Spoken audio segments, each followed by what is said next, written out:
जोहार साथियों, आप सभी भली भांति अवगत हैं कि पिछले कुछ दिनों पूर्व मुझे जान से मारने की धमकी दी गई थी, मां बहन की गालियां दी गई थी और कोई गोली मारेगा इसको 1 करोड़ रुपया इनाम तक की घोषणा किसी असामाजिक तत्व द्वारा की गई थी। इसमें सभी साथी आज कल से मुझे कॉल कर रहे हैं कि इसमें क्या हुआ क्या नहीं हुआ।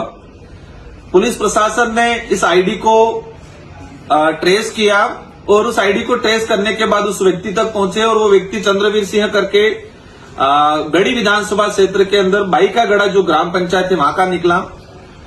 और जो मैंने और प्रशासन का हमारा जो शुरुआती दृष्टिकोण था कि कोई मतलब जवान आदमी या कहे कि इस तरह का कोई लड़का इस तरह का कोई होगा, लेकिन इस घटना में जो गिरफ्तार हुआ है चंद्रवीर सिंह 65 साल की उम्र का व्यक्ति है, जो मेरी बात करें तो दादाजी की उम्र का व्यक्ति है।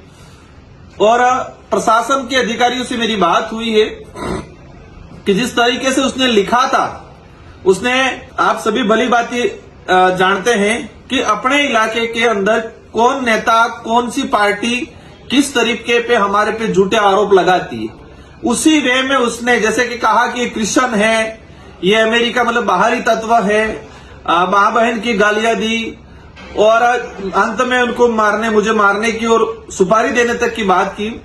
तो आप सभी भली बातें हैं कि इस तरह की बातें कौन सी पार्टी और कौन से नेता बोलते हैं। मैं इन चीजों पे इनका नाम नहीं लेना चाहूंगा। अगर यही बात इसी तरह का किसी भाजपा के नेता सत्ताधारी जो लोग हैं इनके लिए किसी ने कुछ बोला हो तो ये नंगा नाच करते पूरे उदयपुर संभाग में।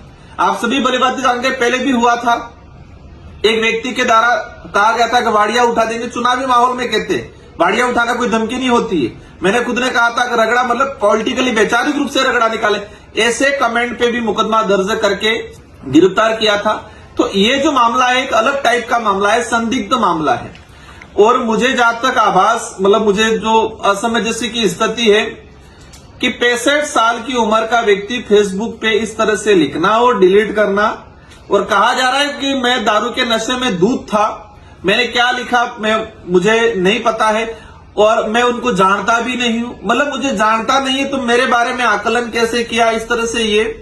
और जहां तक हमें जो अज्ञात सूत्रों से पता चला है कि ये व्यक्ति अकेला नहीं था, उस व्यक्ति के साथ 3-4 लोग और बैठे हुए थे, पार्टी कर रहे थे।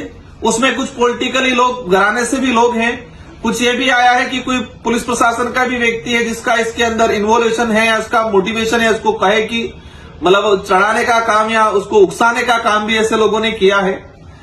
तो पुलिस प्रशासन के अधिकारियों से मेरा अनुरोध है कि उस व्यक्ति को गिरफ्तार करके खानापूर्ति नहीं करे।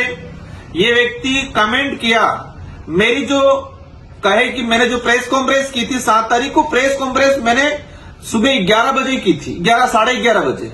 अगर प्रेस कॉन्फ्रेंस के दौरान ही इसने ट्वीट किया है तो आप सभी जानते हैं कि सुबह 11 बजे 65 साल की उम्र वाला व्यक्ति कैसे बिल्कुल शराब के नशे में धुन हो सकता है। हम समझते हैं कि कोई भी व्यक्ति शराब पीता है तो वो दोपहर के बाद जो स्थिति बनती है शाम को या रात को लिख सकता है, हम समझ सकते हैं। तो प्रशासन स्पष्ट करे कि इस व्यक्ति ने किस टाइम पे लिखा, किस जगह पे बैठ के लिखा और उस जगह की सीडीआर उस जगह का कहे कि सारी लोकेशन ट्रेस करे कि उस जगह पर कौन कौन अन्य लोग थे, उसके साथ कौन कौन बैठे थे और उस व्यक्ति का मोबाइल नंबर, कॉल लोकेशन निकाले, कॉल डिटेल सारी निकाले कि उस व्यक्ति का संपर्क किस किस लोगों से है और पिछले उस दिन और उस पिछले 2 दिनों में उस व्यक्ति ने किस किस नेता किस किस अधिकारियों से संपर्क किया था। किसी के भी गले नहीं उतर रही है कि 65 साल का व्यक्ति अकेला बैठ के इस तरह से लिखे, ये कहीं भी किसी के गले नहीं उतरती है। इसके साथ कौन लोग बैठे थे वो तो पट्टी पढ़ाया होगा। अगर उसने लिख भी दिया था तो 65 साल का आदमी अचानक यहां से भाग के सुनने में आया कि मध्य प्रदेश मुंबई की तरफ चला गया। तो मेरा जहां तक मानना है वो भागा नहीं, उसको भगाया गया। और भगाने वाले वो लोग थे जिसको इसको उकसाने वाले थे, उसके साथ में बैठ के लिखने वाले या खुद लिखने वाले या लिखाने वाले लोग थे। ऐसे लोगों की भी गहनता से जांच होनी चाहिए। अगर इस व्यक्ति अकेले को खानापूर्ति करके आप इसको मैं तो कहता हूं दादाजी क्या उम्र है, मुझे भी मतलब कहे कि दया टाइप, लेकिन इस व्यक्ति के पीछे कौन चेहरे हैं, किसका हाथ था, ये जानने की जरूरत है। गहनता से जांच होनी चाहिए।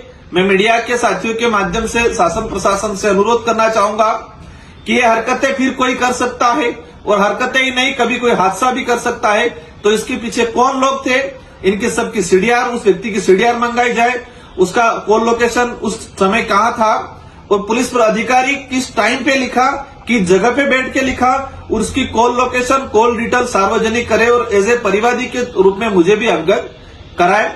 और बाकी इस क्षेत्र के सारे युवा साथियों से मेरा अनुरोध है, और अनुरोध से पहले मैं आपको धन्यवाद देना चाहता हूं कि मैंने आप सबसे अपील की थी कि हमें शांतिपूर्वक तरीके से, प्रशासन इसमें काम कर रहा था और अभी तक प्रशासन ने इसमें काम किया है। प्रशासन ने, मैं ही नहीं कह रहा हूं प्रशासन गलत है, लेकिन प्रशासन से मेरा अनुरोध है कि किसी के भी दबाव में आए बिना निष्पक्ष तरीके से इसकी जांच हो, इसके पीछे कौन लोग हैं उसकी पहचान हो और उनको भी सजा हो, क्योंकि ये बचेंगे कल उठा के कोई और बात होगी, कभी कोई हादसा भी करा सकते हैं। इसलिए इनकी तह तक जाए।